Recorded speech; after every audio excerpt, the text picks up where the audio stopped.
The stock in our focus is Sintex.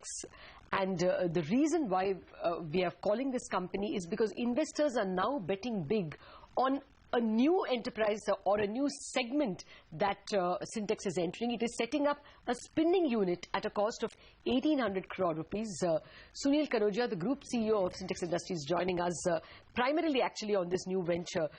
Sunil, this is a major divergence from your traditional industries.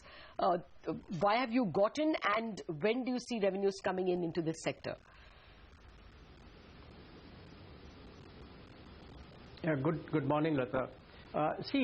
Firstly, we need to differentiate between a textile project and a spinning project.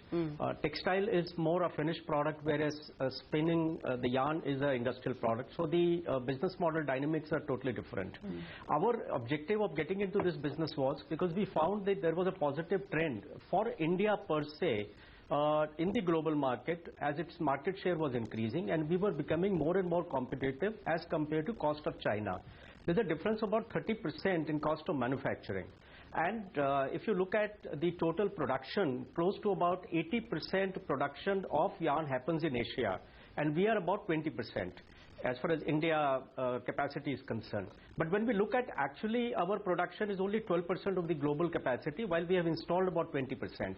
So we are not very efficient as of now. But still, China, the kind of competitive advantages that are coming, China offers a very positive benefit to India because of 30% cost advantage, as well as their acreage of cotton is going down, so they're preferring to buy more and more yarn. So this is more of a spinning project and with more export potential. We are assuming at about 70 to 30% of export to domestic ratio. And over and above the comparative advantage on the global scale, we also found a positive advantage coming from the recently announced Gujarat state textile policy. Over and above the central policy of 4% subsidy on interest, we get 7% subsidy on the interest on the total plant and machinery capital deployed. Now that makes your cost of borrowing almost negligible, or maybe let's say 1.5 to 2%. And with that kind of cost of borrowing, advantage on cost of manufacturing about 30% over China, and then you have power availability in Gujarat. You have cost of power much lower in Gujarat. There's a subsidy in cost of power available. Then the location that we have selected is very close to the port. We are just about 20 kilometers from Pipavav port. That means your cost outwarding is going to be very less. Then you are in Gujarat, where you have 70% of cotton grown. You have all the ginning plants on the same area where we have the plant. So we have proximity to raw materials. So your freight inwarding is also less. Then we are buying new machinery. We are setting up a very optimum size of the plant, unlike many other who have a composite plant where they have a spinning as well as weaving. But we are focusing only on spinning, so there will be complete focus on making economies of scale for that size and get the maximum benefit in terms of return ratios. So we expect about 3 to 4 years payback, IRR about 18 to 20%, and maybe EBITDA margin of 28 to 30%, considering that export to domestic ratio is about 70-30. Sunil, hi, good morning. So looks like a very lucrative opportunity for you in this particular space. So when you say 28 to 30% margins, is it for the textile business purely? No, I'm talking about spinning. Yeah, the spinning, sorry, the spinning business. The textile is about 24-25%. Okay, okay. And can you just break it up for us? How much does textiles contribute to your overall business in terms of revenue contribution? And once the full commencement of the spinning unit takes place in October, what could that contribution be?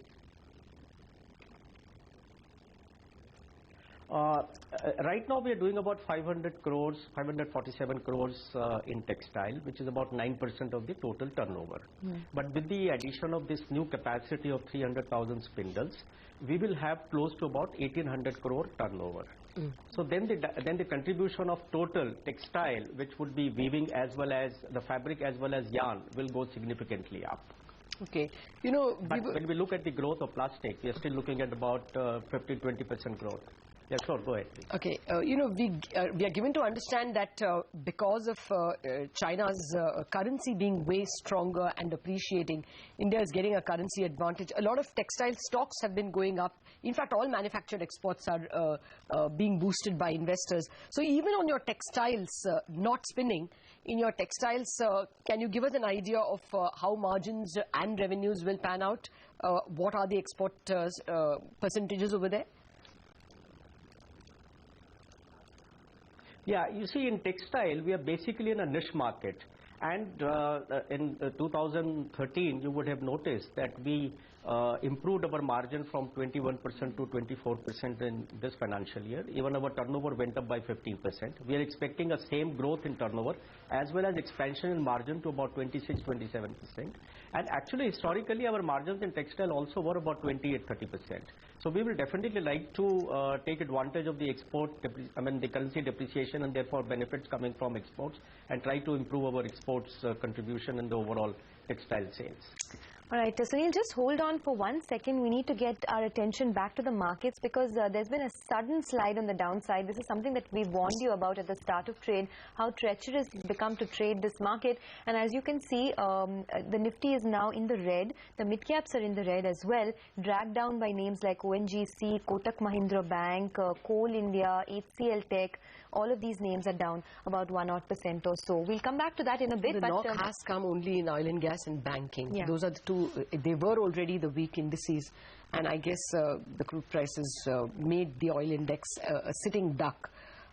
Banking, of course, is a concomitant, casualty when the dollar becomes expensive. So we're seeing both those areas getting a knock. Yes, in fact, I was trying to find out what the price of crude is, whether there's any, any escalation. Last time I checked, it was at 114.5.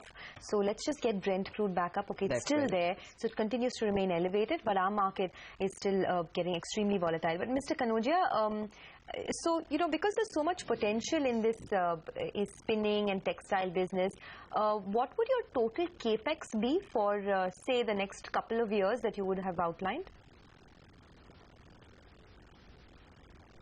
See, as far as our core business is concerned, it's generally about 350 to 400 crores, where we do debottlenecking at certain additional capacities in every financial year. As far as textile is concerned, we will have about 1800 crores, which will give a turnover ratio of 1:1 and EBITDA margin about 20-30. But ratio between EBITDA to EBIT will be very healthy because interest cost is hardly going to be there as far as the spinning project is concerned. So you got to keep that in mind, that even though even if EBITDA margin is very high and debt is increasing, but at the same time the cost of borrowing is going to be negligible on this additional capex that's coming in spinning. Okay. Besides, I think debt equity ratio will also change significantly since the stock price is appreciating, and the pending FCCB of 140 million is also slowly getting converted. We did have about 8 lakh shares converted last week. Okay. Just a final last... So bearing will improve. Okay. A final word. What is your dollarized earnings? What percentage of your revenue will be dollarized in FY15, FY16? As of now, we are neutral, I would say, in terms of import and export.